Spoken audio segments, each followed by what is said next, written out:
Somewhere tonight, a man is standing in his driveway, holding a set of keys that still smell like the showroom.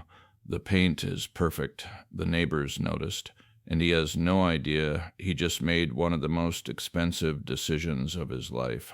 It will not show up on a single statement. There is no line item for it.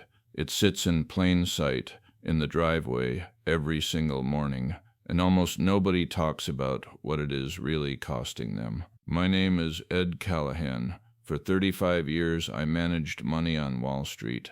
I sat across the table from people who earned good salaries their whole lives and still reached 60 with almost nothing saved. And when we walked back through where the money went, the same thing came up again and again. It was not lattes. It was not vacations. It was the machine parked in the garage. I have nothing to sell you. No newsletter, no course, no dealership taking a cut. I am retired, and the only thing I want is for you to keep more of what you earn.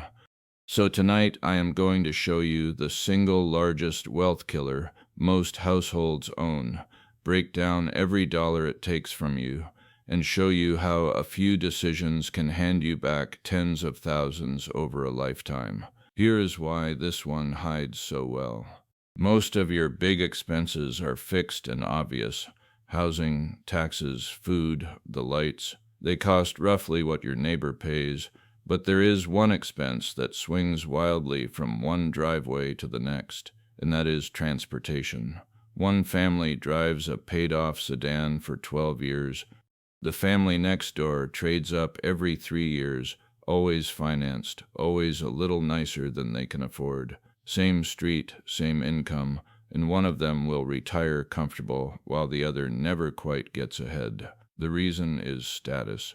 Somewhere along the way, we decided a car says something about how well a man is doing. We give each other a nod at the light. We ask what someone drives before we ask what they read. And the car companies and the dealers understand that better than you do. They are not selling transportation. They are selling the feeling of having arrived, and they will happily finance that feeling for 72 months. The trouble is, the feeling fades in about a week, and the payment stays for 6 years. Let me put a real figure on it. Every year, AAA adds up the true cost of owning a typical new car, not the sticker. Everything. Their most recent number is $11,577 a year. That is close to $1,000 a month to keep an average new car in the driveway, and that is the average, not the loaded truck. Now sit with that against a paycheck.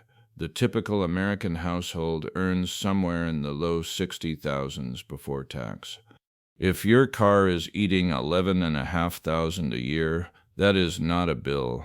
That is a sizable slice of everything you make gone before you have saved a single cent.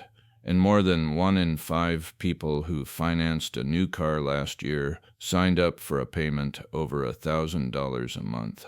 A record share. We have decided that is normal. So let me break down where those dollars actually go, category by category, and exactly how I would cut each one. The biggest piece is the one you never see leave your account, depreciation. On that average car, it runs more than $4,000 a year, and it is the car losing value while it sits there. 99 cars out of 100 are worth less every single morning than they were the night before. When you put money into a car, you are putting it into something designed to shrink. This is why buying new is the most expensive habit in the whole game. You have heard it. Drive a new car off the lot, and 10 to 15% of the value is gone before you reach the first stoplight. You paid for it. Someone else gets to own it. Here is the fix, and it is the single most powerful one in this video. Let the first owner eat the worst of the depreciation, then buy the car. The sweet spot is a vehicle about 3 to 4 years old with maybe 30 to 40,000 miles. The steepest part of the drop has already happened. The car is still modern and reliable, and you can pay a fraction of what the first owner paid. Do that once, and you have already saved more than every other tip combined. Next come taxes, registration, and fees. There is not much artistry here. Every car you own gets taxed and registered every year, and depending on your state, you may be paying for inspections on top of that. You cannot really negotiate this one, but you can control how many times you pay it. I know families with 3 and 4 cars for 2 drivers. Every extra vehicle is another registration, another insurance policy, another set of fees, all year, every year, for a car that mostly sits. If you have one more car than your household actually needs, selling it does not just stop the payment. It stops the whole stack of costs riding on top of it. Then there is financing, which is a polite word for interest. Almost nobody pays cash for a car. Most people put a little down and borrow the rest, and today that rest is expensive. A new car loan runs right around 7% for good credit, and used car loans are higher still, up near 10. If your credit is rough, it climbs from there. Think about what that means. You are borrowing money at 7 to 10% to buy a thing that is losing value at the same time. You are paying interest for the privilege of watching your money shrink. If the only way you can get into a car is a long loan at a high rate, that is not the market talking. That is the car telling you plainly that you cannot afford it. Listen to it. Fuel is the one people forget, because it does not arrive as a single bill. They say the payment is $600 a month and leave out the $200 in gas behind it. On a typical car, AAA puts fuel around 13 cents a mile, and at 15,000 miles a year, that is real money leaving your pocket week after week. You cannot do much about the price at the pump. What you can control is how far you sit from your life, and I will come back to that, because where you live may matter more than what you drive. Insurance on that average car now runs close to $1,700 a year, and this is the category where laziness costs you the most. Insurers count on you never checking. They know a loyal customer who never calls is worth more to them, so the renewal creeps up a little every year, and you never notice. So once a year, pick a date and make it a habit. Call your insurer and ask for a better rate. If they will not move, spend 20 minutes getting quotes from 3 competitors for the exact same coverage. These companies undercut each other constantly to steal customers, and the same call works on your phone bill and your internet bill. I have done it for years. 20 minutes on the phone is one of the best paid hours you will work all year. Last are repairs and maintenance, and here a little knowledge pays for decades. You do not need to become a mechanic.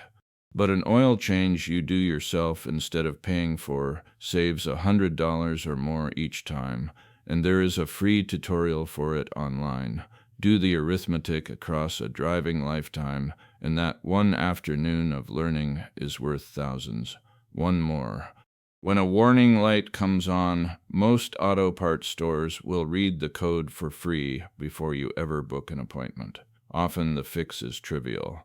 I knew a woman who lost a week of driving, frightened of a warning light, only to learn at the shop that her gas cap was loose. A 2-minute check would have saved her the fear and the trip. Knowing a little keeps you from paying a lot out of pure worry. Now, here is the part almost no one does, and it is the whole point.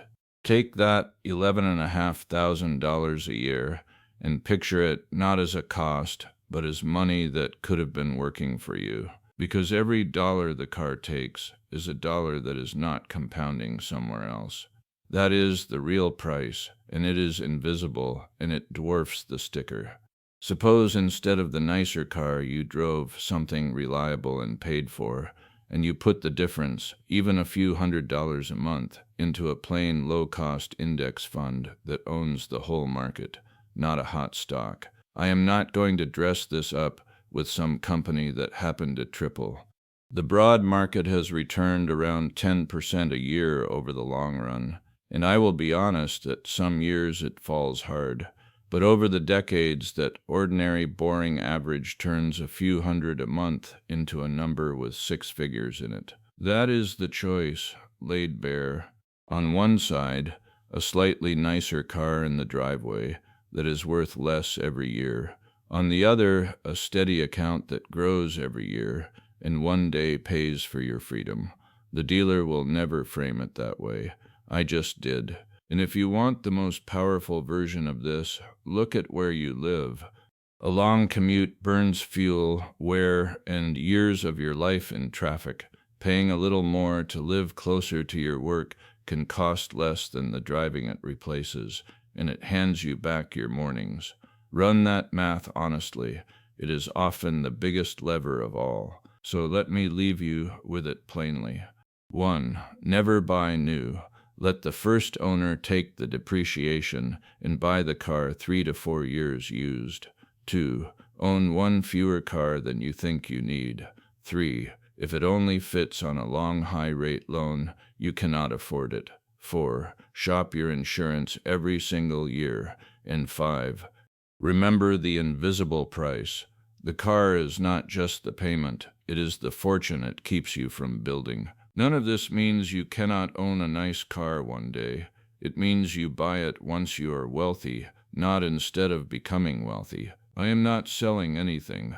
There is no link, no newsletter, no course. If this saved you from a decision you would have regretted, the one thing that helps me is you subscribing so the next person finds it too. And I would like to hear it from you. What is the car payment you walked away from, and what did you do with the money instead? Tell me in the comments. I read them. I will see you in the next one.